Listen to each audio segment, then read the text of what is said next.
Celebrating the achievements that the East African community arrived at in 2 decades, the East African Business Council held the East Africa at 20 High-Level Business and Investment Summit in Arusha, Tanzania, under the theme EAC at 20, Private Sector-Driven Regional Integration for Increased Intra-EAC Trade and Investments. Our role in this integration as private sector is really to raise the issues, and SMEs, micro SMEs, women-owned businesses, micro businesses, youth businesses, this is the forum. See, the value of integration is really from supply and demand. From a supply side, anyone doing business or investing in East Africa has a large pool of resources, whether they are below the ground or walking on 2 legs above the ground. And if you could tap into that pool by allowing free movement of people, free movement of labor, free movement of services, you in particular as an SME can really grow your skill set and drive higher productivity. How do we make East Africa the best destination of trade and investment? That's number one. Number two, we want to see how do we use e-commerce and digital economy, of course, a priority. How do we use, of course, value chains, industries, a priority in this region? We want to see how do we use SMEs, and we have, of course, our EU German friends who want to share with us how they have done it. The business summit that brought together over 600 delegates from both the public and private sector was officially opened by Honorable Professor Palamagamba Kabudi, Minister for Foreign Affairs and East African Cooperation, on behalf of His Excellency Dr. John Pombe Joseph Magufuli, President of the United Republic of Tanzania. Basically, there are 2 types of integration: trade-centered integration and development-centered integration. For us, for the next, again, another 20 years, should be a development-centered integration, which means we are not relegating trade, not at all. And if you want to be a development-centered integration, the private sector is very important. The importance of the private sector as a key driver of our economies cannot be understated. We are well aware that job and wealth creation will be what ultimately eradicates poverty and propels our countries into middle and high income status in the decades ahead. This was underlined in the treaty establishing the East African Community, which stipulated that our integration should be private sector-led, market-driven, and just as importantly, people-centered. In the 20 years of its existence, the East African Community has registered several achievements that have attracted higher volumes of business and investment, thus creating jobs, wealth, and improved livelihoods for the over 178 million citizens of the 6 member states. These are a common external tariff due to single customs union, electronic tracking systems now extending to DRC and South Sudan, a simplified trade regime that includes removal of visa restrictions for the citizens, a single tourism visa for Kenya, Uganda, and Rwanda, the e-passport and recognition of national identity cards as an immigration document, but the investment climate still suffers some bottlenecks. There has been a decline, that's what's happening, but there is also a lot of anxiety about ACFTA, that when ACFTA comes in, the African Continental Free Trade Area, which is announced for July 2020, when they want to go live with a free trade area. When that happens, will EAC still be relevant? We need to be doing things at the level of the standard that is required globally so that we can compete. African Trade Agreement is coming, as you said. I'm not really too worried about being able to trade with them because already we have seen we're trading at the level of 20 or 12%, which means we're good at trading with other people. So the main thing that we really need to address is the political goodwill if we are to move forward as economic bloc.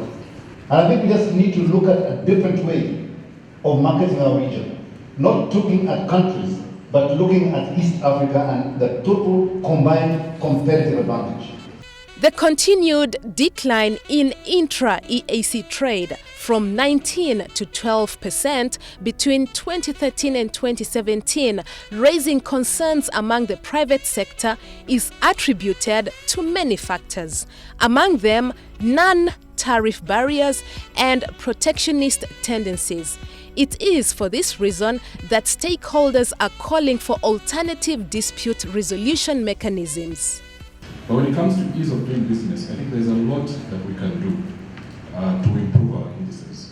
And in my mind, tax harmonization sits high in the parameters of ease of doing business. So there's a lot that we can do there. So the most direct benefit, obviously, is in increasing FDI. On which goods are taxable and which ones are not allowed. I think our tariffs are on the website, they are everywhere. But I think there is still lack of awareness, lack of sensitization, which I think we should now escalate once we have the reviewed tariff in place, so that we can partner with the Eabc, we partner with other agencies for purposes of educating and sensitizing the public and making simple with digitalization. The Federation of German Industries (BDI) was among the key partners in the organization of the EAC at 20 High-Level Business Summit held in Arusha, Tanzania. This underscores the principle of BDI in its support for the East African community integration, which it believes is important for long-term investment decisions, economic growth, and prosperity. Our partnership project with the Eabc is very important to us, and it gives us the opportunity to learn more about the region, to create new networks, as well as create value for our members. And on top, it helps us giving some advice to our government how to deal with this region of Africa. Delegates debated the diverse views of free market economy, social market economy, and digital economy, noting that the East African community should define its economic agenda, bearing in mind the dynamic and trends involved. The East African region should adapt the emerging fourth industrial revolution technologies such as robotics, blockchain, and artificial intelligence, AI, Internet of the Things, to reduce costs and expand their services globally. Tackling the issue of the African Continental Free Trade Area, some participants are of the view that it must be approached with caution. The building blocks towards this should be a result of stronger integration of the existing regional economic blocks, namely ECOWAS, SADC, EAC, COMESA, and other partners. The FCFTA will improve the welfare of the people. And if we fully implement the FCFTA, we'll be able to lift about 30 million people from extreme poverty and 68 million people from moderate poverty. If we have to put ourselves in the mind of an investor, Africa is a huge potential market. But then it has to be some kind of trade-off. An investor is ready to come, ready to invest, but what is the guarantee that the country can offer to make sure that the investment will be profitable? During the session discussion, it emerged that viability of small and medium enterprises is vital to economic development and growth in the East African Community region. This was also why BDI's representative Matthias Watcher stressed the importance of German SMEs for the overall German economy. The session brought to light that capacity building for SMEs in aspects of financing, digitization, technology acquisition, market access, linkages with multinationals should be a priority for them to grow and thrive.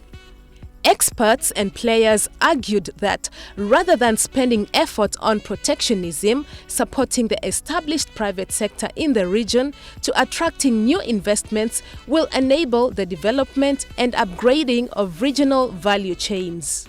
Participants were of the view that sustainable thematic business engagements between the public and private sector have to be structured to address trade and investment issues.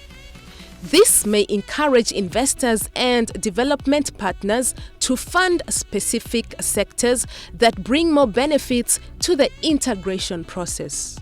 At the conclusion of the summit, several resolutions were arrived at, with a call for action plans to see that implementation begins right away. So following these observations from this high-level summit, we've made the following recommendations. The first is to make a commitment to double our intra-EAC trade from 12 to 24, I'll probably push it to 25 within 5 years. And we could probably do it even faster than 5 years if we got a lot of this stuff that we've just mentioned resolved. And the sooner we do it, the faster we get on this trajectory, of course, benefits everybody. We also said that we must diversify our production. As we are quite well aware, there's very little differentiation between the agricultural products and many of the manufactured products that we do in the region. We perhaps have a herd mentality. If my neighbor is making money at doing something, I must do exactly the same thing. Over 60 businesses and organizations exhibited their products at the high-level summit that will be an annual event to be held in rotational within the EAC member states. Light networking sessions like the high-level business dinner and cocktail provided an opportunity for one-on-one engagement among the delegates.